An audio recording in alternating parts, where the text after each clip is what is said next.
చిత్తూరు జిల్లా కుప్పం రెస్కో నూతన ఎండీగా సోమశేఖర్ పదవి బాధ్యతలు స్వీకరించారు.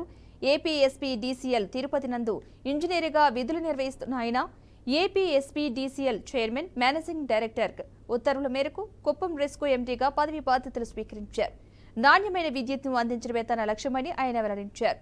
కుప్పంలో విద్యుత్ సమస్యలు లేకుండా చర్యలు తీసుకునేందుకు ప్రణాళికలు రూపొందిస్తామని సోమశేఖర్ తెలిపారు. గత ప్రభుత్వ హయాంలో రెస్క్యూ పరిధిలో పలు అవకతవకలు జరిగినట్టు ఇప్పటికే ప్రాథమిక విచారణలో తేలింది. ఈ విచారణలో భాగంగా రెస్కో పర్సన్ ఇన్ఛార్జ్ చిత్తూరు జిల్లా జాయింట్ కలెక్టర్ శ్రీనివాస్లో అభ్యర్థన మేరకు సోమశేఖర్ను రెస్కో ఎండీగా నియమిస్తూ సంబంధిత అధికారులు ఉత్తర్వులు జారీ చేసినట్లుగా తెలుస్తోంది.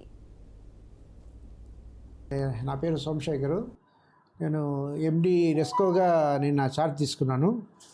యాక్చువల్గా నా మెయిన్ టాస్క్ ఏమంటే ఇక్కడ కన్జ్యూమర్లకు చాలా నాణ్యమైన అన్ఇంటరప్టెడ్ పవర్ సప్లై ఇవ్వాలనేది మా మెయిన్ టాస్క్.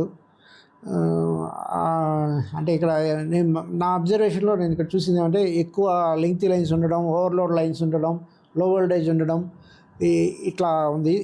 సో దీనికి మేము నెంబర్ ఆఫ్ సబ్స్టేషన్స్ చేయడం, లైన్స్ అన్నీ రెక్టిఫై చేయడం, అలాగే ఒక ఐటీ బేస్డ్ సిస్టమ్ కన్జ్యూమర్స్ కోసం చేసి వాళ్ళ ప్రాబ్లమ్స్ ఏమైనా ఉంటే ఇమ్మీడియట్గా రెక్టిఫై చేసే విధంగా తగిన చర్యలు తీసుకోవాలని మేము సాధ్యమైనంత వీలైనంత తొందరగా కంప్లీట్ చేయాలని మేము ప్లాన్ చేస్తున్నామండి.